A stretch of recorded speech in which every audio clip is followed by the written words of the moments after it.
Muito bem, meus irmãos, então nós estamos aqui mais uma vez,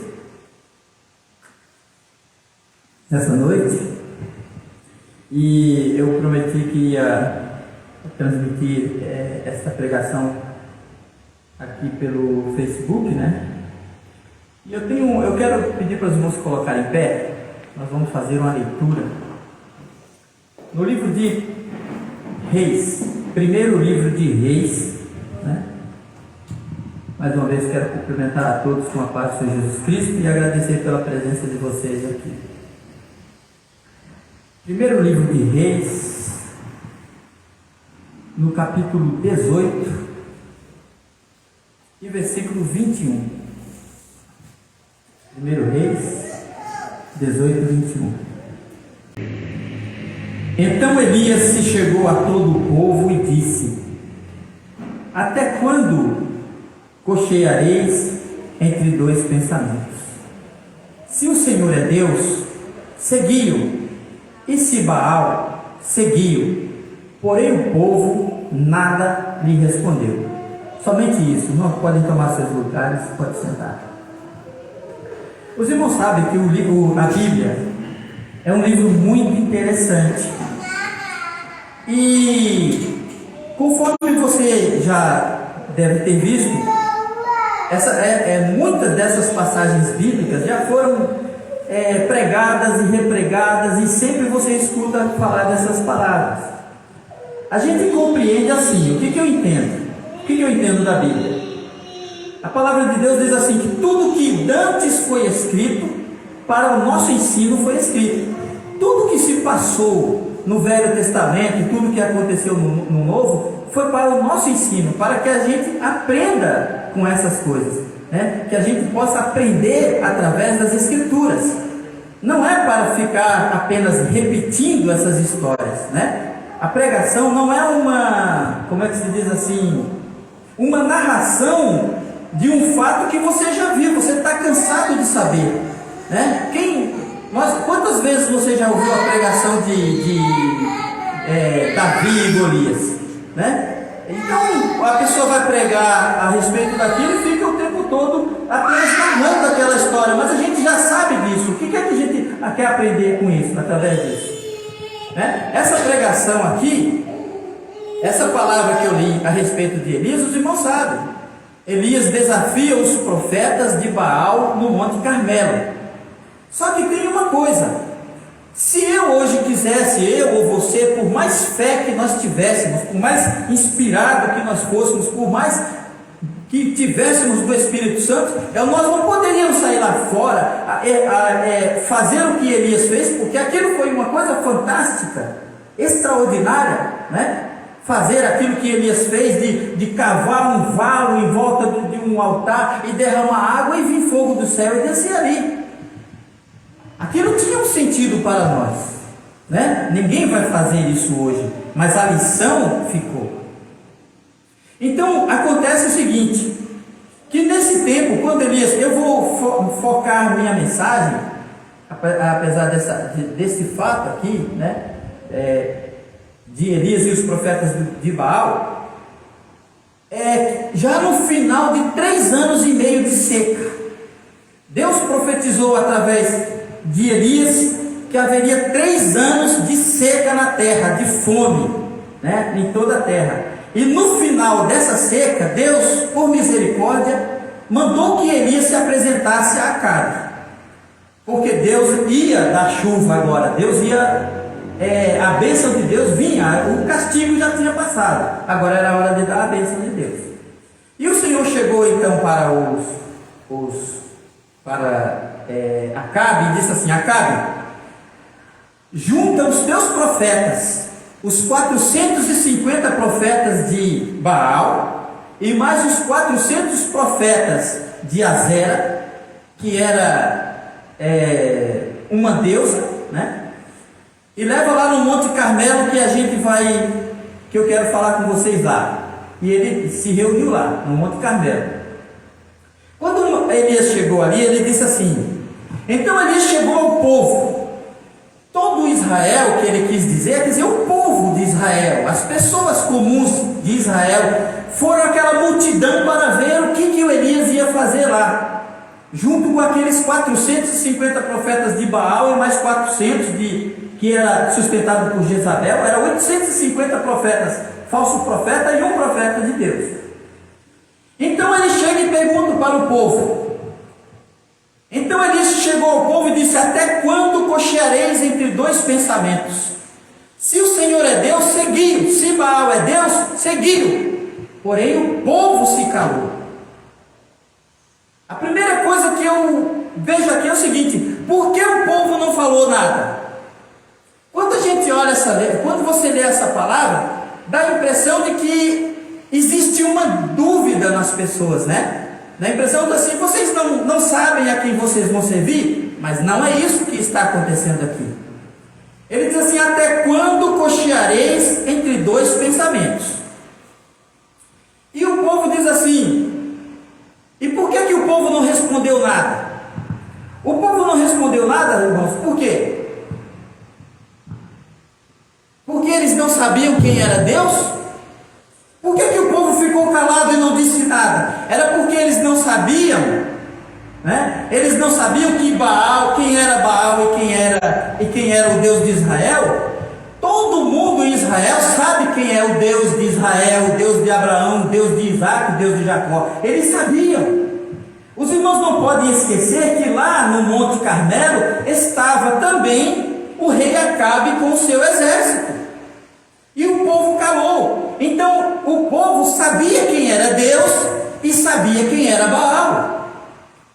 O que ele está perguntando para eles é o seguinte: como é que vocês vão continuar assim, servindo um pouco a Deus? Uma hora vocês cultuam a Baal, outra hora vocês cultuam o Senhor, o Deus verdadeiro, né? Quer dizer, irmãos, existe uma frase em inglês chamada assim: o melhor de dois mundos. É uma frase muito muito usada em inglês, o melhor de dois mundos. Mas uns usam de uma maneira e outros usam de outra. Mas geralmente é dito que não se pode ter o melhor de dois mundos. E isso vem da Bíblia. Por exemplo, nós temos vários exemplos. Aí eu poderia dar um exemplo simples. O que seria o melhor de dois mundos, né? O melhor de dois mundos, quando você tem...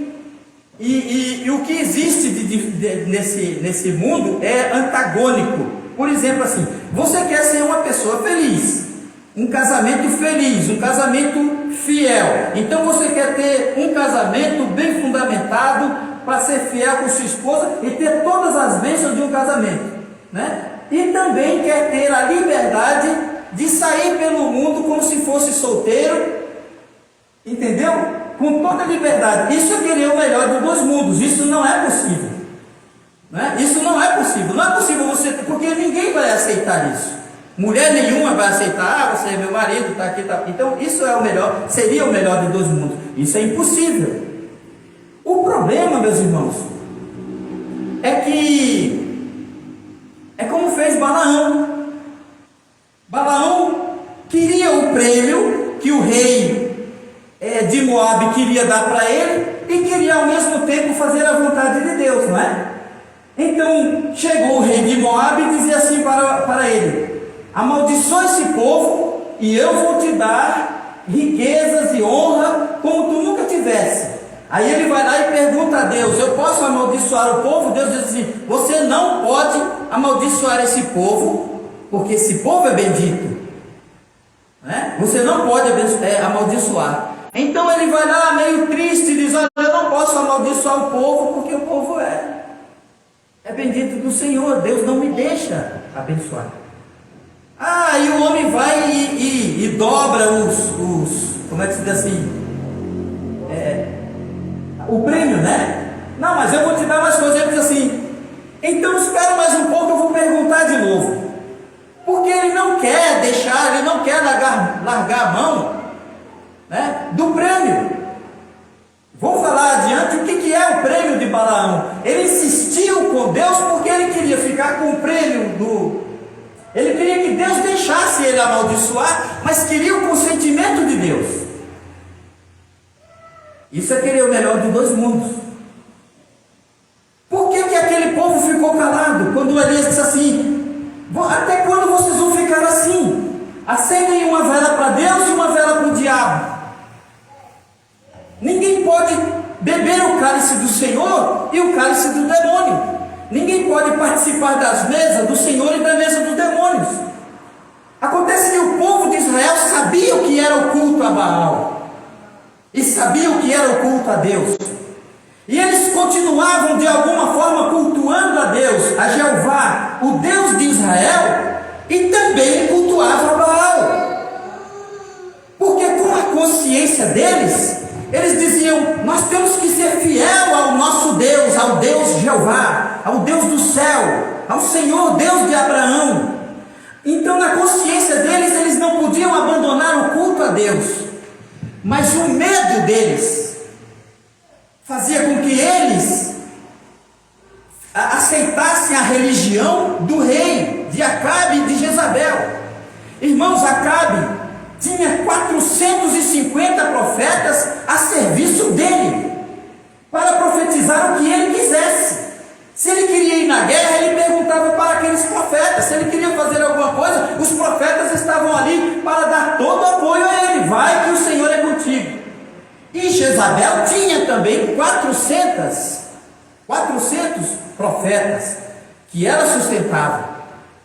Então Acabe tinha os seus profetas e Jezabel também tinha os seus profetas. O problema, meus irmãos, aonde nós vamos chegar é esse daí. Por que o povo se calou? Porque eles não tinham dúvida, eles sabiam o que estavam fazendo, eles sabiam o que eles queriam. O povo se calou porque queriam o melhor dos dois mundos. Eles queriam servir a Deus, mas queriam o culto a Baal, que era um culto de licenciosidade, era um culto imoral, era um culto cheio de imoralidade, porque ali tinha Baal e Astarote. Astarote era tipo a esposa de Baal, embora que Baal é um nome que quer dizer senhor, dono, marido, coisas assim, né? Então existiam vários Baals, né? Cada um com um nome, e essa Astarote e também Azera eram deusas da fertilidade. Então eles iam nos templos de Baal porque eles gostavam da licenciosidade, porque era culto carnal. Ali eles gostavam de estar fazendo aquilo ali agradava a eles. Ali eles tinham liberdade para se prostituir, eles tinham liberdade para praticar todo tipo de imoralidade, mas eles corriam para Deus, porque sabia que os que estavam fazendo era errado. Ele sabia que as escapadelas dele para aquele culto de Baal era uma profanação, era uma coisa que Deus ia cobrar deles, mas eles ficavam naquilo. E aí Elias diz assim: até quando vocês vão ficar assim, pulando de galho em galho, indo de um lado para o outro? Por que vocês não escolhem um de uma vez? Porque nós não podemos. Eles não podiam falar, eles não suportavam o argumento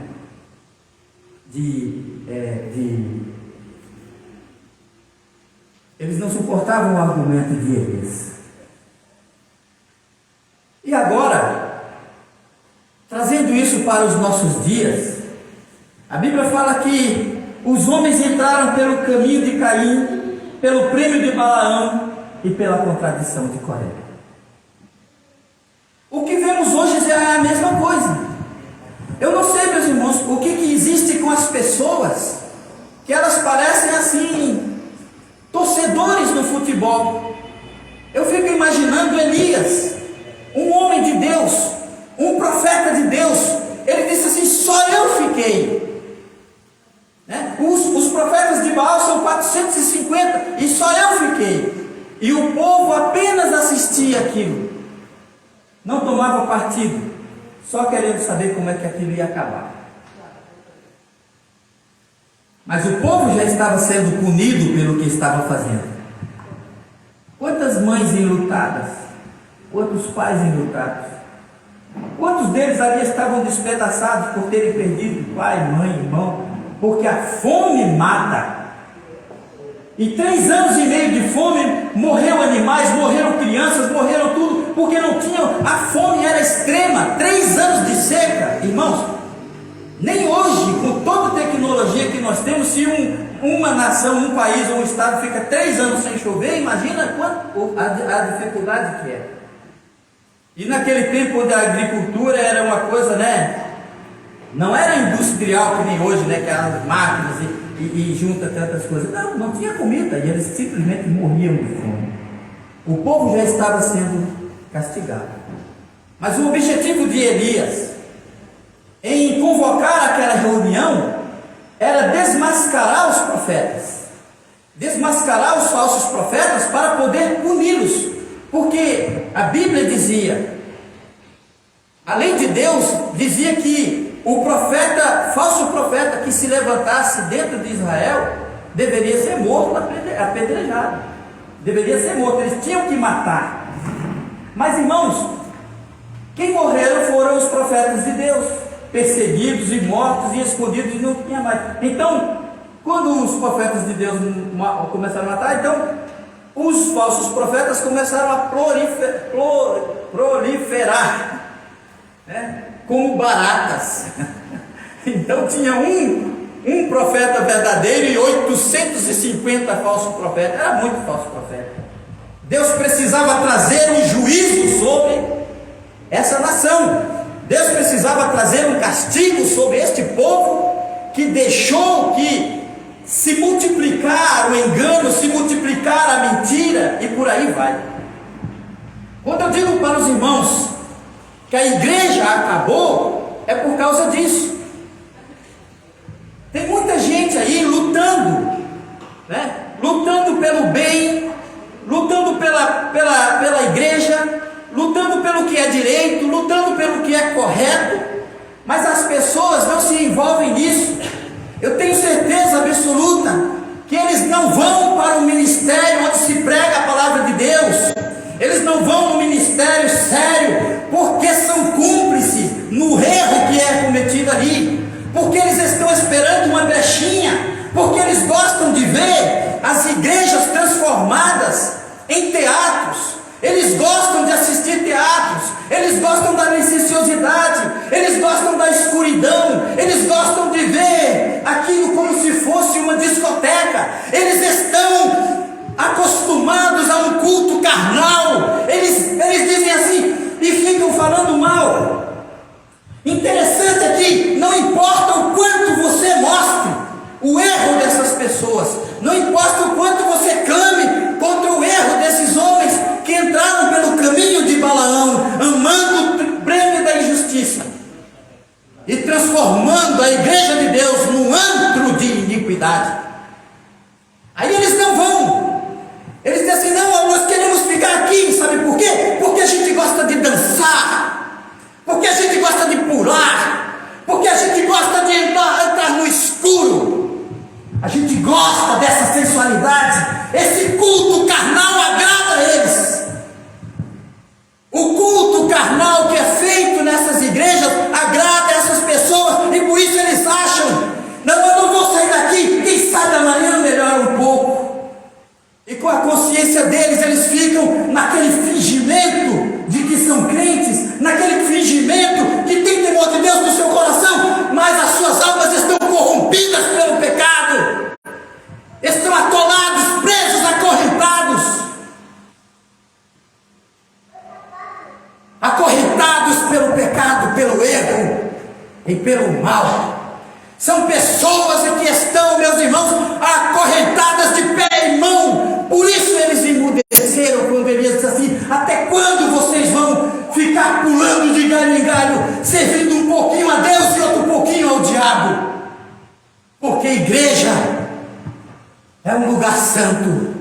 Igreja é lugar onde está a santidade de Deus. Quando a Bíblia diz: guarda o teu pé quando entrares na casa do Senhor. Porque o lugar onde Deus está é santo. Mas eles acham que vão entrar no céu sambando. Eles acham que vão entrar no céu brincando. Então as igrejas estão corrompidas. A grande maioria delas estão corrompidas. E os crentes mais corrompidos ainda, porque eles dão sustentação ao erro. Porque no coração deles, eles estão satisfeitos com o erro, com aquilo que está de errado.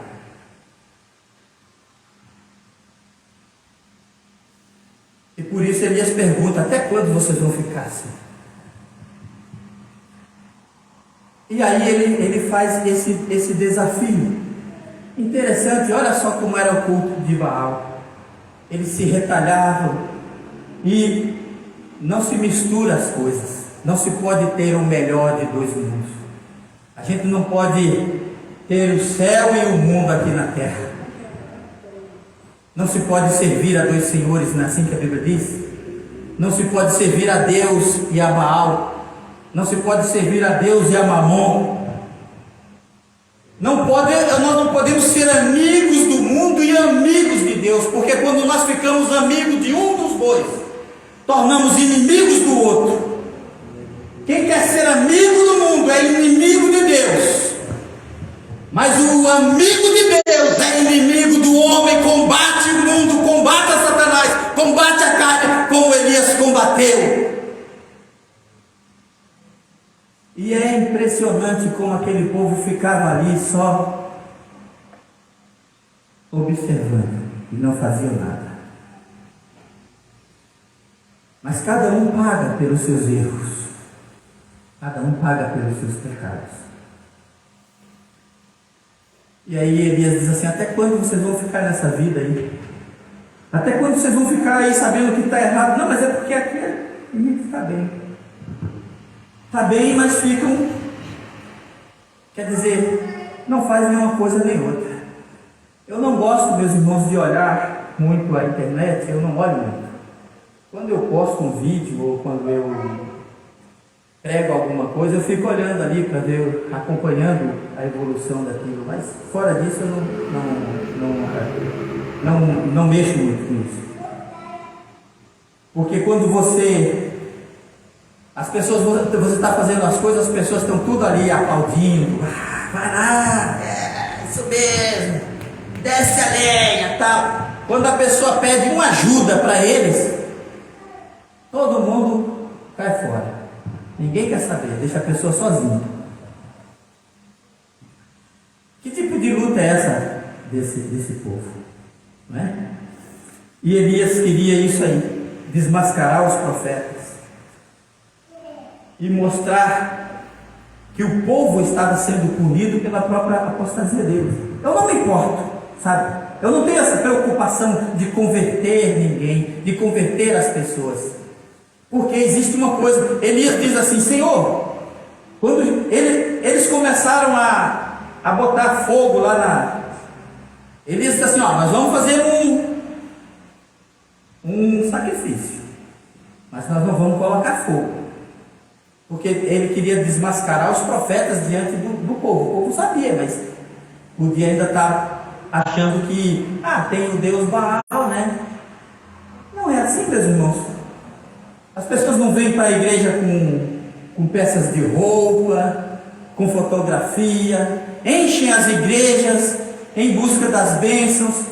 Eu quero saúde. Para que tu quer saúde? Aí ele recebe saúde e vai gastar nas drogas, vai gastar no bar, vai gastar nas danças, vai gastar no pé. Eles querem a bênção. Eles sabem que a bênção da saúde está com Deus. Porque quando uma pessoa está doente, está com câncer, está com o pé quebrado, está para morrer, ele não procura um balão, ele não procura uma discoteca, ele procura uma igreja, porque ele sabe qual é o lugar da bênção. Ele sabe onde você vai. Imagina se você... Eu dizia assim, eu escrevi isso no meu livro. Eu digo, imagina se eu estou dentro lá, numa discoteca, né, numa danceteria. Numa boa. Estou cansado. Aí, garçom, vem cá. O que tu quer? Lê uma palavra para mim. Que palavra? Uma palavra aí da Bíblia. Não, isso aqui não é. Isso aqui é uma danceteria. Se tu quer ouvir a Bíblia, vai na igreja. Tá bom. Aí chega no outro lugar, tá lá no restaurante comendo, bebendo. Amigo, vem cá, o que é? O que tu quer? Tu faz uma oração para mim? Oração? O que você quer? Oração? Que a gente vende comida, bebida. Tu quer oração? Vai na igreja. Aí, o que acontece agora? Agora os crentes vêm na igreja, o que eles encontram? Dança, bebedeira, brincadeira, encontram palhaços, né? A igreja transformada num circo, palhaços pintados, contando piada. Quando os lugares aonde existem essas coisas, eles não usam a Bíblia, eles não têm Deus, eles não têm vida, eles não têm nada. Por que uma danceteria não pode ser igreja? Um cabaré não pode ser igreja? E por que uma igreja vai virar tudo isso? Por que uma igreja tem que se preocupar em contar piadas? Por que uma igreja tem que se preocupar em fazer teatros e danças? Por que uma igreja precisa se preocupar com danças, com teatro, com tantas outras coisas que não têm valor nenhum? Se a igreja não é para isso.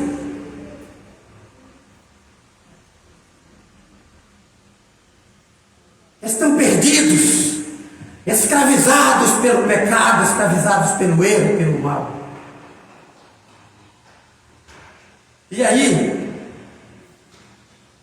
Elias mostra ao povo. Eu vou mostrar para vocês o que acontece quando se fala, quando se busca, quando se serve um Deus que não existe. E ele pediu 2 novilhos, irmãos. O que se oferece a Deus não se oferece ao diabo. Porque se fosse assim, Elias tinha pedido um novilho, um bezerro, e dizia assim: vamos botar o altar aqui e vamos botar esse bezerro. Aí vocês vão clamar ao Deus de vocês que eu vou ficar esperando. E os profetas de Baal ficaram de manhã até meio-dia pulando, se cortando, gritando: responde Baal, responde Baal.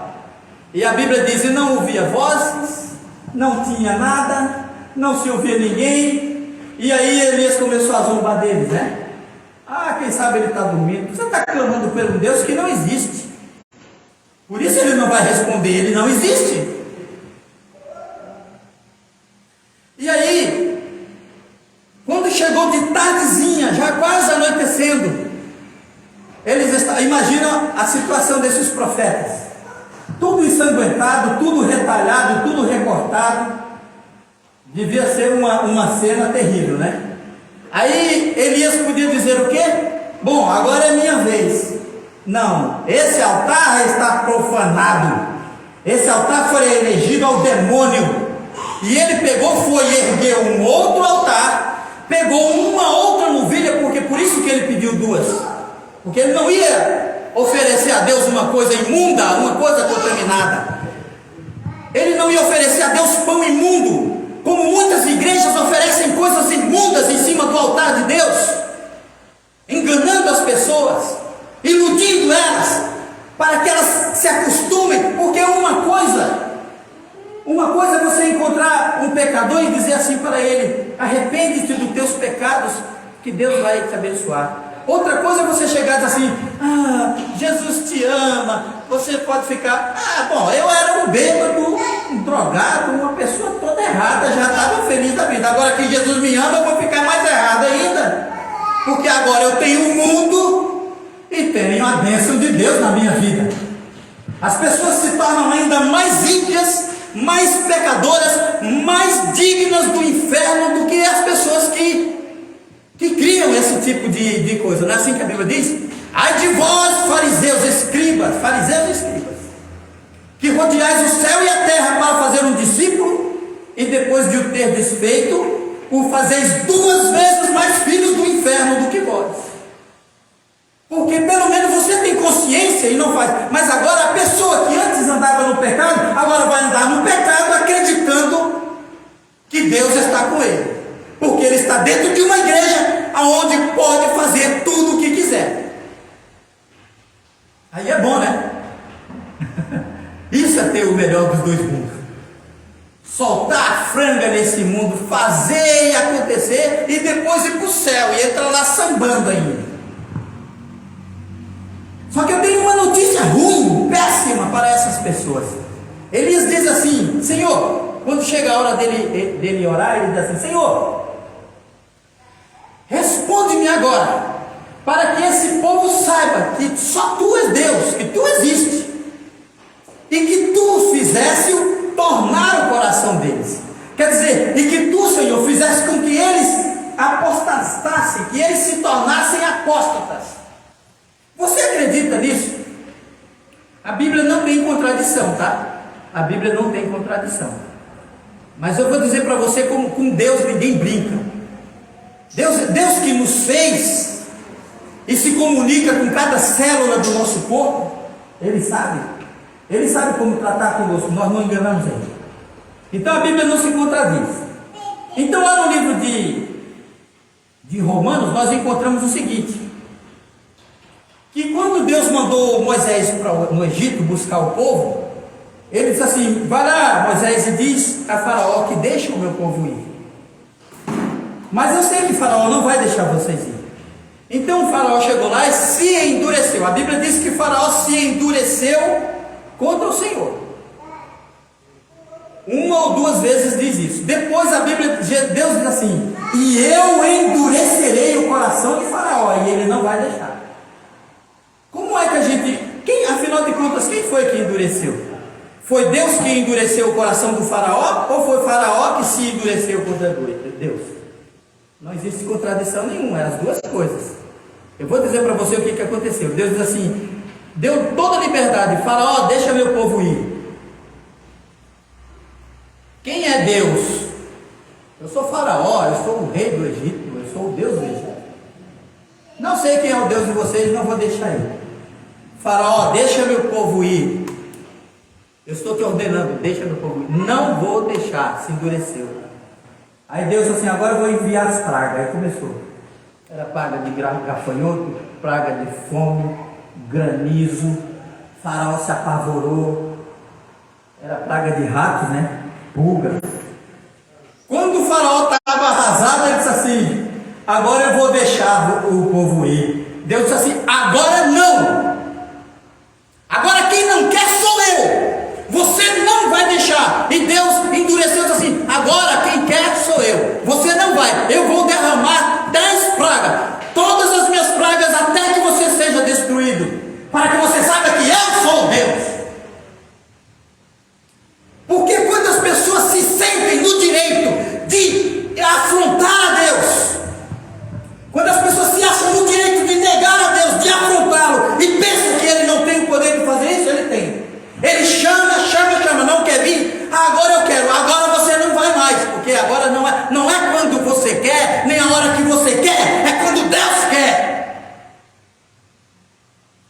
Deus disse assim: muita gente não entende isso, muitos deles estão ali escravizados, estão mudos, não têm vida, estão com suas vidas destruídas. Eles bem queriam se arrepender para ir para um lugar melhor, mas Deus não permite, porque eles precisam ser punidos por causa da desobediência, porque amaram o erro, porque desejaram o erro. Porque eu não sei o que um pregador faz pregando sobre Davi e Golias. Eu não sei o que os pregadores andam aí pregando sobre os 300, e quando você convida ele para pregar num lugar desse, ele diz assim: eu vou, mas não bota na internet não. Como é que Deus pode usar umas criaturas dessa?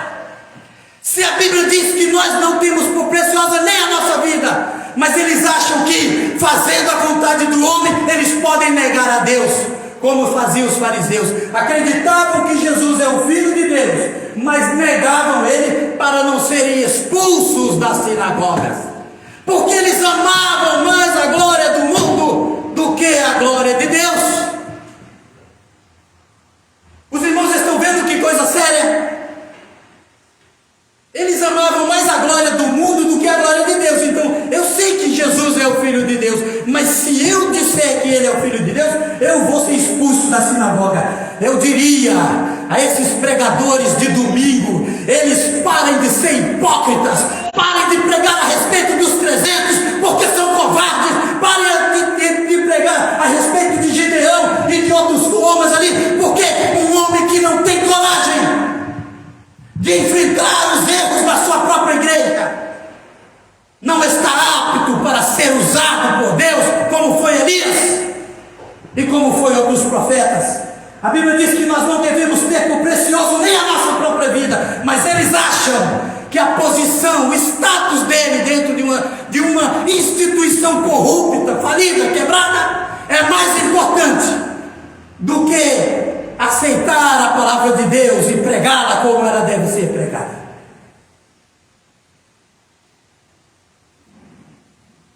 Pregar para quê? Pregar sobre Elias para quê? Se vivem com o rabo entre as pernas, se vivem amordaçados, se tornaram escravos dos homens.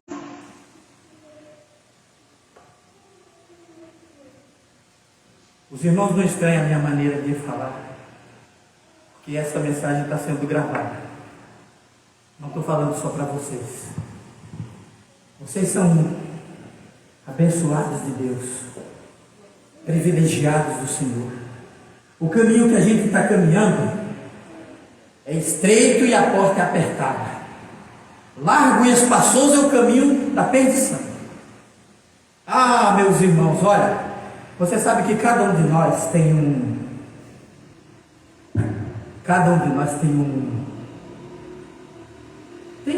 umas manias, umas coisas, né?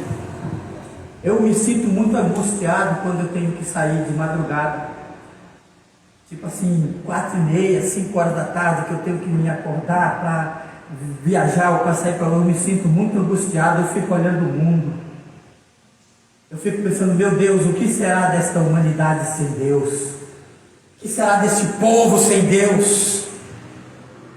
Eu digo, nós estamos na melhor situação do mundo, porque estamos com o Senhor.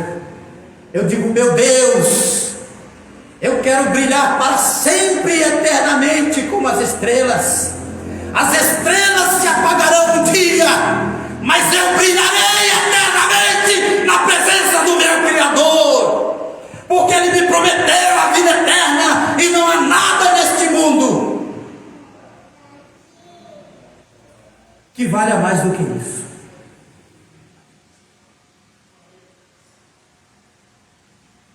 E aí estão as igrejas cheias de gente.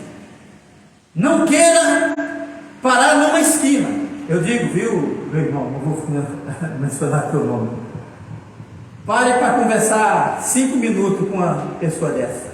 É tanta desgraça, tanta miséria, é tanta morte, é tanto choro, é tanta dor, é tanta dificuldade, é tanto rolo. A vida dessas pessoas são aquela coisa embrulhada que não se acha jeito. É que nem, sabe aqueles novelos que você fica tentando desenlinhar e você não encontra a ponta, não pega o fio da meada? Assim é a vida dessas pessoas que rejeitam a palavra de Deus, que negam a Jesus Cristo, que negam a palavra de Deus para agradar a homens corruptos, pessoas corruptas,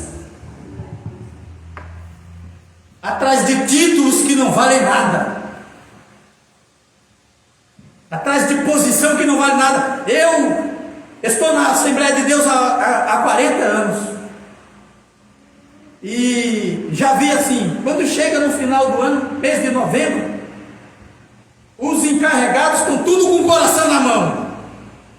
Parece até que o mundo vai acabar, porque vão ser jogados de um lado para outro como se fosse um boneco, como se fosse uma coisa qualquer, porque não servem a Deus, porque não fazem a vontade de Deus, e estão sujeitos a serem apenas amanuenses nas mãos desses homens corruptos, que não entendem e não compreendem o que é o verdadeiro Evangelho de Jesus Cristo. E aí, meus irmãos, o que existe? Qual é a lição que nós vamos tirar desse fato? Nós vamos fazer o quê? Vamos sair lá fora e botar uma fogueira lá e cortar um pedaço de carne e orar para Deus responder? Não, não é isso. Mas sabe o que a Bíblia diz? a respeito disso? Elias não ficou, viu, Reginaldo? Elias não ficou o dia todo, né? Eles oraram. E tem gente aí que acredita, né? Vamos fazer campanha de 30 dias, de 90 dias. Hoje eu não vou tocar nesses assuntos, isso é muito complicado, muito difícil. E vocês só podem aprender uma coisa de cada vez. Para ter a bênção de Deus, não precisa disso. Não precisa se ajoelhar 2, 3 horas em cima do milho. Não precisa passar 5, 6 dias de jejum. Quem tem comunhão com Deus, fala e Ele ouve. Não é assim que a Bíblia diz? Ele me invocará e eu lhe responderei. Quando Elias terminou, ele disse assim: Senhor, mostra que tu és Deus, que tu fez esse povo tudo se desviar, porque eles estão pagando pelo desvio deles. E mal ele terminou de orar, desceu o fogo do céu. Ele mal terminou de orar, ele ainda estava com a palavra ali. Desceu o fogo do céu e o fogo devorou o holocausto. E sabe, quando você lê direitinho essa parte, sabe quando você está comendo uma comida bem gostosa? E que você raspa o prato e come de novo, e raspa e passa o dedão assim, lambe. E que nem eu vi meu netinho, eu também já fiz isso. Você pega o prato e lambe assim, o prato assim. Quando Deus se agrada das nossas vidas, da nossa oferta, é assim que Ele faz. Porque não tinha necessidade do fogo devorar a carne, devorou no vidro, devorou a lenha. O fogo devorou as pedras do altar, devorou o pó, sabe? Elias, ele fez uma valeta, e você sabe que quando a gente cava, a terra tem que ir para algum lugar, né? Então ele ia cavando e jogando do lado, né? A Bíblia diz que o fogo devorou, levou, lambeu o pó em volta do altar, a terra que estava no vale, e a água só ficou o canto limpo. Porque Deus se agradou do sacrifício de Elias. Quem disse para você que você tem que fazer uma campanha de 7 dias, de 7 sexta-feira, de 7 quarta-feira, para poder receber a bênção de Deus?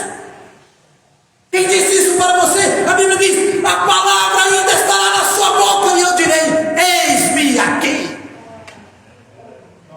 Essa é a lição que a gente tira disso. A prontidão de Deus, quando Ele se agrada na nossa vida, quando Ele se agrada nas nossas ofertas, quando Ele se agrada de nós, Ele nos ouve, Ele nos socorre, Ele chega na hora que a gente pede. Pois que tão encarecidamente me amou, também eu livrarei. Assim? Tão encarecidamente me amou, também eu vou fazer isso por você, porque é você que você me ama.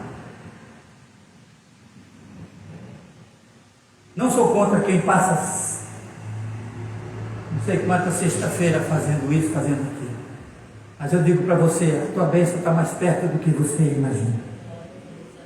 E quando Deus demora, não é para te castigar. Aqui tem nossos irmãos aí, eu tenho visto, né?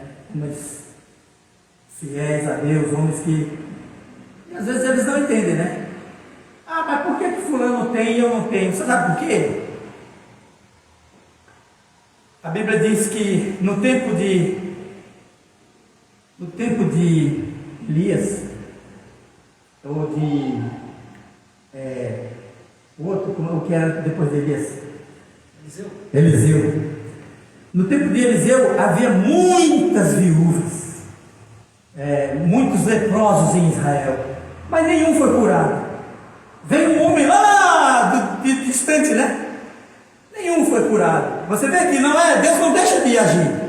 Nós que não damos condições para Ele fazer o que Ele tem que fazer. Quer dizer, havia atropelo de gente leprosa dentro de Israel, mas veio um homem estrangeiro, levou a bênção. No tempo de Eliseu, quantas viúvas, viúva de sacerdote, viúva crente, viúva sem nada, viúva não sei o que lá, morreram de fome. Mas aí Deus enviou Elias, aqui não, nessa cidade aqui não, vai lá em Sarepta de Sidom, lá na cidade de Sidom, fora dos termos de Israel. Aqui está tudo contaminado, deixa morrer tudo. Ali eu vou guardar uma viúva com vida. Então, irmão, somos nós que não damos a Deus condições dele agir na nossa vida. Porque essa é a lição que fica. Não é dizer, contar a história que Elias foi lá e fez. O segredo está aqui. Quando o crente que tem comunhão com Deus fala, Deus ouve. Quando ele ora, Deus ouve. E quando a gente se torna rebelde para Deus e não ouve Ele chamar, quando a gente quer se converter, Deus diz: não, você não vai mais se converter. Seu tempo passou, sua hora passou. Oh, quem não sabe disso, né? Quando Jesus chegar, Senhor, Senhor, não, para, eu não sei o que você é, não sei o que você é. Isso não é naquela hora. Isso já acontece agora. As pessoas já são tratadas assim. Eles não sabem, né? Imagina, eu penso que eu estou salvo, né? Mas Deus já disse assim: ó, você não entra aqui, esse cara aqui não entra aqui no meio comigo. Mas sabe quando é que eu vou saber disso? No dia que Jesus chegar. Senhor, bem-vindo. Quem é você? Não conheço você. Cai fora, sai daí, sai da frente. Quer dizer, é naquele dia que ele vai dizer isso? Não, hoje essas pessoas estão rejeitadas, mas elas vão descobrir isso quando ouvirem da voz da parte do Senhor: apartai-vos de mim, que eu não vos conheço. Esta era a mensagem que eu tinha. Chegamos ali, 9h, 9h30. Se coloquem de pé os irmãos. Eu digo para você, não se assuste comigo pregando assim, né? Se essa câmera tivesse desligada aí, talvez eu falasse com vocês com mais calma. Mas Deus leva essa mensagem para bem longe. Eu não tenho medo. Eu confio em Jesus, confio em Deus, confio no poder de Deus. Eu não estou enganado, não estou iludido. Iludido está aquele que vive no mundo, fazendo a vontade da carne, e pensa que Deus está com ele. Esse está perdido. Vou fazer uma oração e depois então a gente vai desligar essa câmera para dar uma bênção final. Jesus querido, nós te agradecemos neste dia de hoje, Senhor, pela tua graça, por tua presença conosco, pela presença desses valorosos irmãos que aqui estiveram, meu Deus. Guarda eles, livra, protege de todos os perigos e de todo mal. Caminha com eles, meu Deus. Pai querido, a tua palavra diz, a tua palavra é viva e eficaz. Ela produz resultados. E que esta semente, meu Deus, encontre em corações férteis, meu Senhor, onde ela possa produzir bons frutos para a honra e glória do teu nome. Amém. Fique aí de pé só mais um pouquinho que a gente vai se despedir.